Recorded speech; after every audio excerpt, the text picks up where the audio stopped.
Okay, here we go with chapter 18 of Where the Mountain Meets the Moon.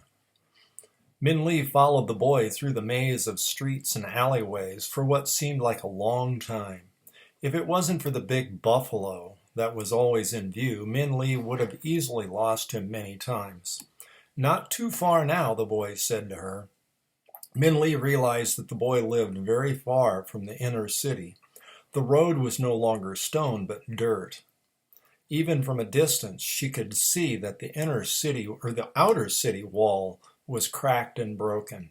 I live over here, the boy said, pointing, and Min Lee looked down at a muddy path that led to a shabby, rickety hut that looked as if a first strong wind would blow it away. The boy brought the buffalo right into the hut, and Min Lee went in after. She looked around the small, meager home. The only furnishings Min Lee could see were two wooden crates and a rough stool. On one side of the hut, a crude metal grate stood in the fireplace with a well-worn pot on it. The other half of the hut was divided into two piles of dry grass. Min Lee watched as the buffalo went directly to one pile and lay down.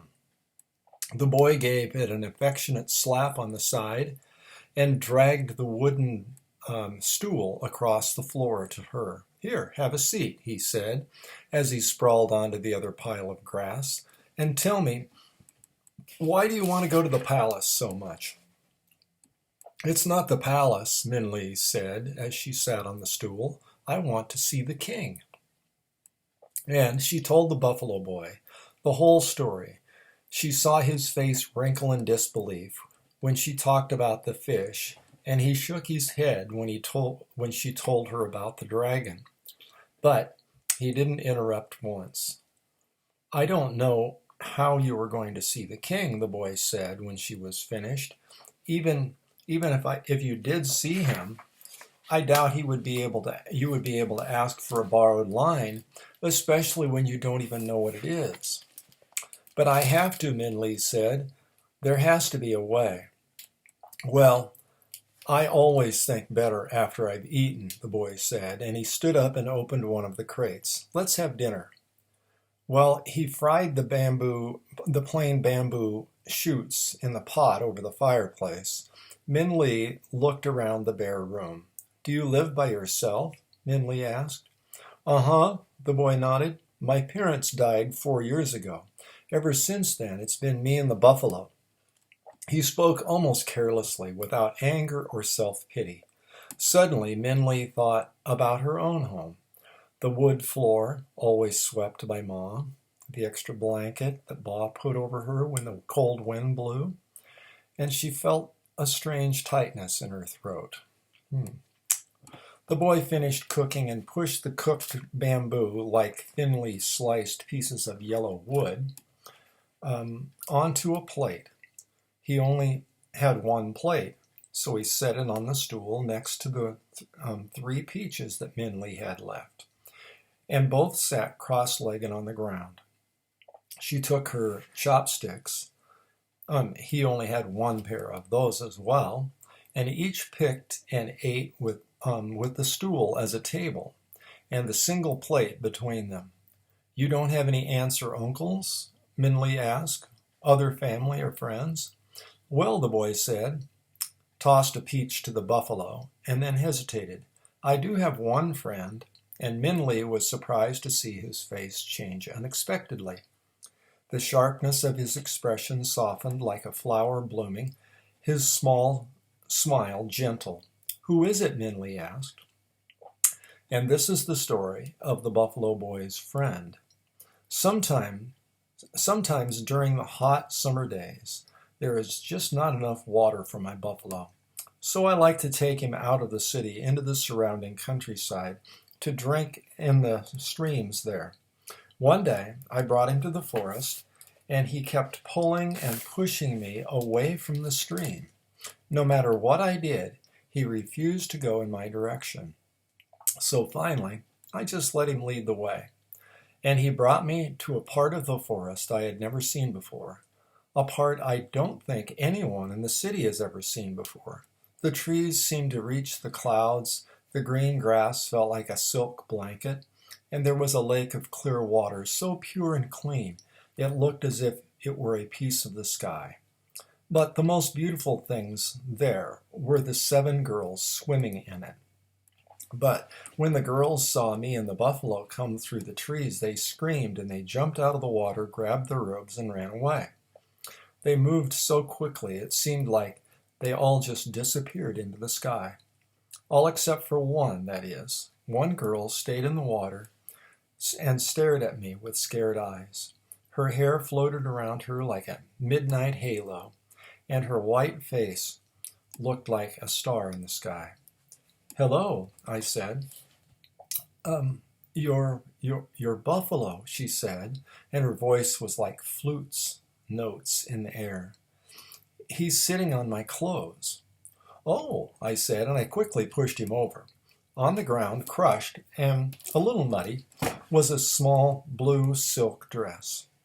As I lifted it, the softness made me ashamed of my rough hands. "Here," I said, bringing the dress to the edge of the lake.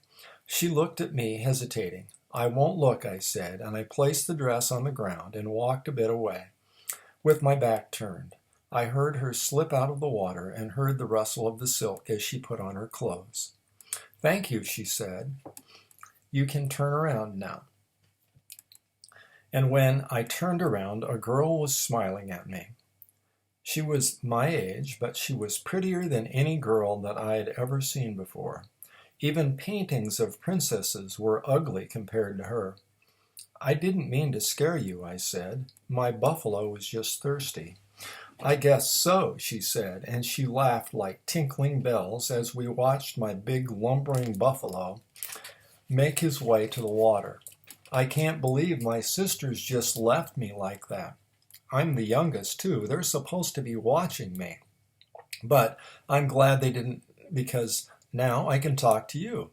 Tell me all about you. Does your buffalo go with you everywhere?"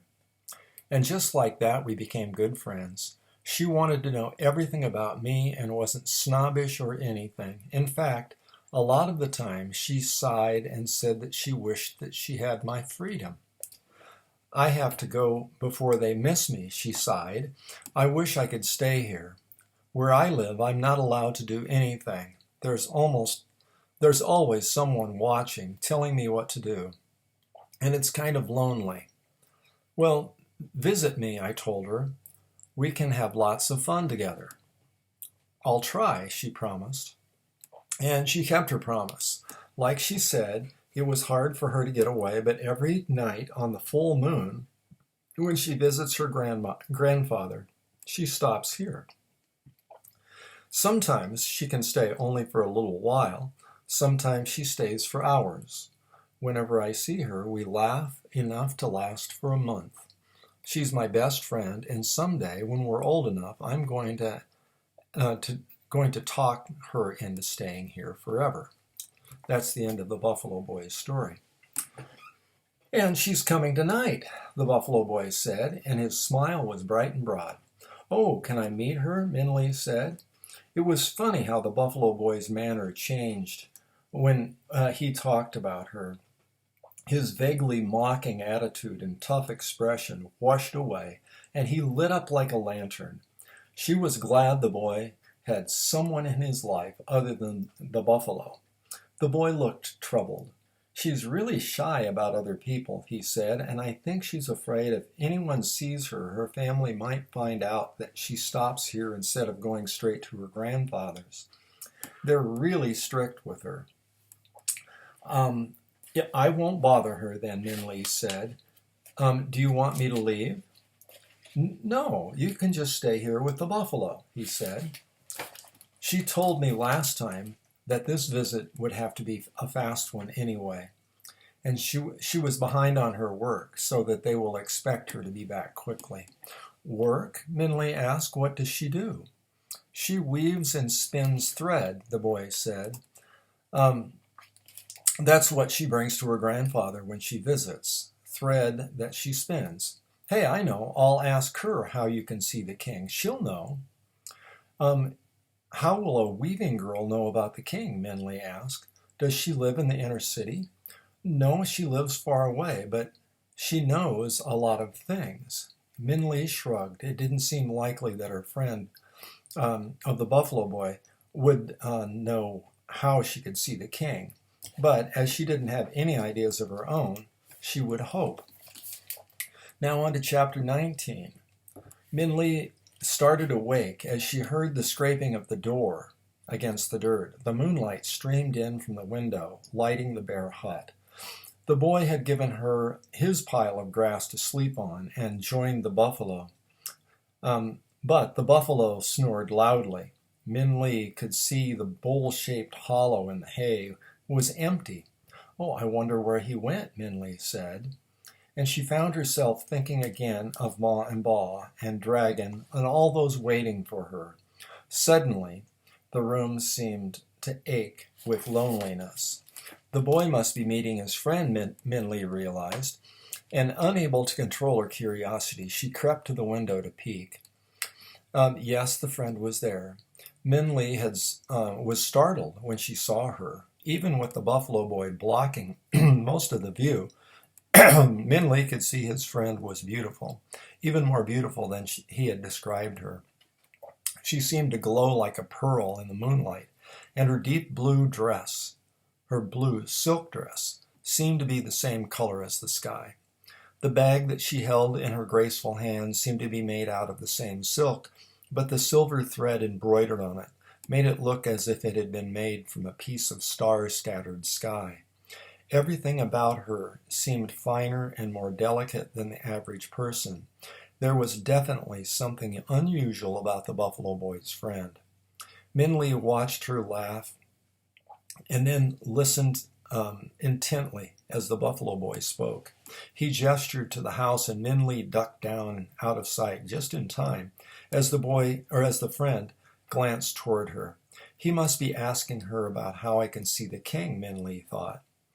As soon as she dared, Min Lee peeked again out of the window. The Buffalo Boy's friend had her eyes closed toward the sky as if listening to the wind, and then she looked at the Buffalo Boy and spoke.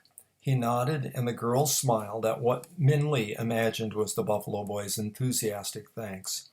Min Lee sat down on the wooden stool. She knows a lot of things, the Buffalo Boy had said about his friend. After seeing her, Min Lee was ready to believe it. Who was she, really? Min Lee asked aloud.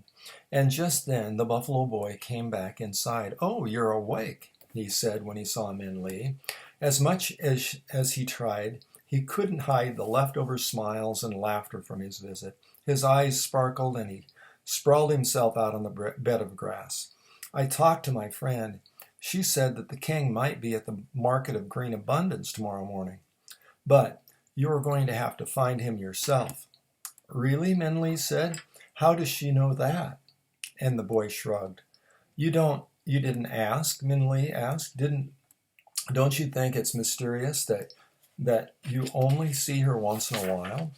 And you never visit her, she only visits you? And that she knows things like where the king might be tomorrow? Who is she, really? Well, she's my friend, the boy said simply. That's who she is, and that's enough for me. As Min Lee looked at the Buffalo Boy, aglow with happiness against his poor surroundings, she saw it was enough for him. More than enough, as the smile that came curling up on his face told her. Min Lee's questions fell from her as she realized there was nothing else to say. Let's zip on to chapter 20 and see if we can get much done there. Ma and Ba walked quietly through the forest. We've kind of forgotten about Ma and Ba, haven't we? But, they have this question of should we go back or not? And so I think they've decided to go back home and wait for Min Lee. But it'll be interesting to see how the villagers react when they come home. Ma and Ba walked quietly through the forest. Their steps made a rhythm to the music of the forest noises. Ba's arms ached from carrying the goldfish bowl, but he said nothing. I can carry the goldfish if you are tired, Ma said. Ba opened his mouth to protest. Then he heard Let her, old man. It's her way of saying she's not angry anymore. Ba closed his mouth and looked at the fishbowl and then at Ma. She stood waiting, clearly ignorant of the fish's words. He handed the bowl to Ma. If it gets heavy, I can take it back, he said. We can take turns, Ma said, nodding. Ma was carrying the fishbowl when the night fell and they came home to the village. The villagers saw their return and all crowded around as if they were selling good luck. Did you find Min Li? They asked. Where is she? Where did you get a goldfish? Both Ma and Ba shook their heads over and over again. No, they said, we didn't find her. We don't know where she is. The goldfish is from the goldfish peddler. We followed his footprints thinking they were Min Li's. And we decided, Ba finally said, to come back and wait. After she finds Never-Ending Mountain, Min Li will come home. Wait for her, one of the neighbors said. How can you let your daughter search for Never-Ending Mountain? You are just as lost as her. We tried to find her, but now we do not know where to look, so we will wait, Ba said, and then glanced at Ma, who, though her lips tightened at the neighbor's words, did not disagree. We must trust Min Li. She will come home. And then Ma and Ba went back to their house, leaving the sea of shaking heads behind them. Ma placed the goldfish bowl on the table and quietly began making dinner. A soft breeze seemed to blow in the moonlight, spilling through the open window and lighting the bowl like a lantern. Ba looked at Ma cautiously, her face looking weary on the gentle wind that rippled the bowl's water, seemed to smooth the creases of her face. And when the cloud-white rice was finished, Ma took her chopsticks and fed the fish from her bowl. Sounds like Ma's changing her attitude, isn't she? See you later.